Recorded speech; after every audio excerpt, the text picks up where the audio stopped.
Olá, bem-vindo a mais um treinamento da Digibi. Eu sou o Leandro, faço parte do time de delivery e hoje a gente vai falar sobre triggers, que são os nossos gatilhos nas integrações. Para começar, o que é trigger? Trigger é o que vai determinar como a nossa integração será startada. É o que dá início aí ao nosso fluxo de integração. É o primeiro passo e o mais importante dessa integração. Cada integração deverá ter apenas um tipo de trigger configurado. E por que usar? Sem um trigger configurado, a integração só pode ser executada em test mode, ou seja, só durante o desenvolvimento e a edição do pipeline. Não é possível nem publicar o pipeline sem que o trigger seja definido. Logo, esse é um passo fundamental para que o pipeline possa ser colocado no ar e executar a sua tarefa. Tipos de trigger. Dentre os principais existentes, podemos destacar alguns exemplos. Veremos cada um deles na própria plataforma. E como utilizar esses triggers nos nossos pipelines? Bom, para isso, vamos ver diretamente na plataforma Digibi como essa configuração acontece. No nosso canvas de construção de pipelines, o nosso primeiro step é o trigger. Com um duplo clique nesse componente, todas as opções serão listadas à nossa direita, dentre elas a que vimos no passo anterior apenas como exemplos, e agora podemos ver as opções de configuração de cada uma delas.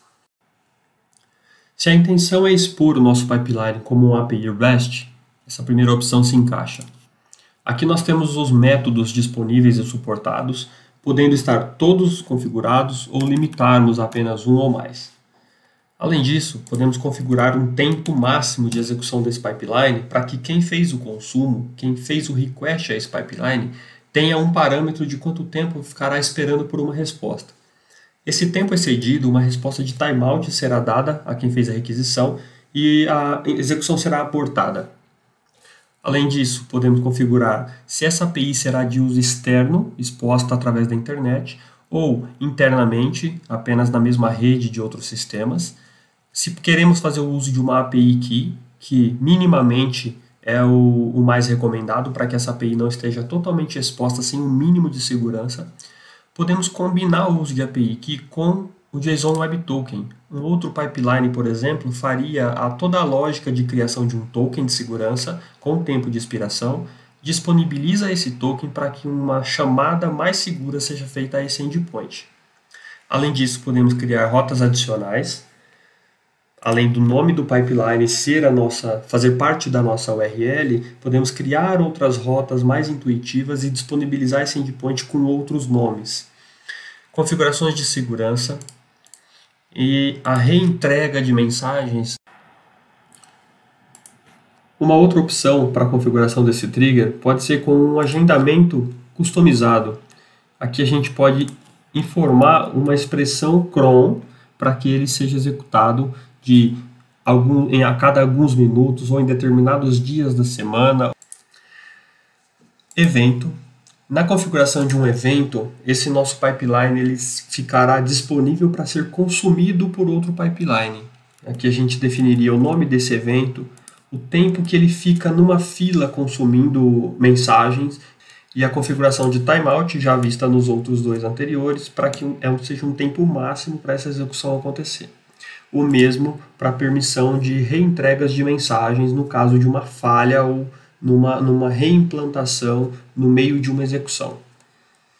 Além do evento, temos o HTTP file, seguindo o conceito de REST ou HTTP ou tudo que abrange esse protocolo.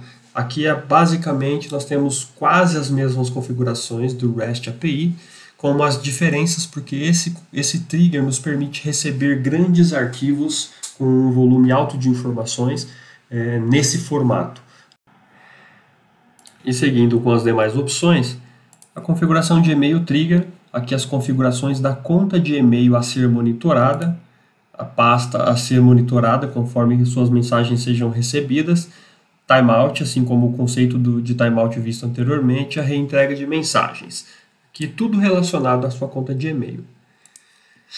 O próximo trigger que podemos ver aqui, assim como vimos no agendamento anterior, este tem o mesmo conceito, ele não é habilitado para nenhuma configuração adicional porque ele já está previamente configurado. O mesmo para o scheduler da meia-noite, que toda meia-noite é startado e processa sua lógica. O de 5 minutos. Então aqui temos alguns exemplos pré-definidos e o customizável aqui como segunda opção. Seguindo, temos o próximo trigger a ser configurado como JMS. Esse trigger ficará escutando uma fila JMS. Aqui as suas características e configurações serão preenchidas. E quando uma mensagem for postada nessa fila, o start acontecerá e a integração será executada de acordo com a lógica implementada no pipeline. Seguindo, temos o HTTP. Assim como a API REST e o HTTP File, esse trigger respeita o protocolo HTTP, diferentemente do REST, que recebe um JSON, esse recebe um XML, por exemplo, também pode receber um JSON, mas aí considerando os conceitos de Web Services, temos aí as características de cada um.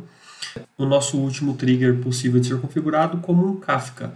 Também fica ouvindo um broker Kafka, e quando uma mensagem é postada, ele consome e executa. E aqui todas as características de uma fila Kafka serão adicionadas, serão configuradas para que essa integração possa ter seu objetivo atingido no que tange à integração. Continuando com a nossa configuração de trigger, aqui faremos na prática a escolha desse trigger como uma API REST. Aqui deixaremos um tempo de timeout alto com 1 minuto. Essa nossa API suporta apenas o método GET, por exemplo. Faremos uso de uma API Key. Definido esse trigger, a gente pode usar um conector de banco de dados, por exemplo, que fará a busca de um dado específico através de um código e devolve aí um tipo de dado e um tipo de formato. O JSON de padrão de entrada, quando o endpoint é exposto como API REST, ele tem esse formato quando chega no pipeline uma requisição externa. Então aqui a gente tem a estrutura de body, que nesse caso a gente está usando o método GET, então o nosso body vem vazio.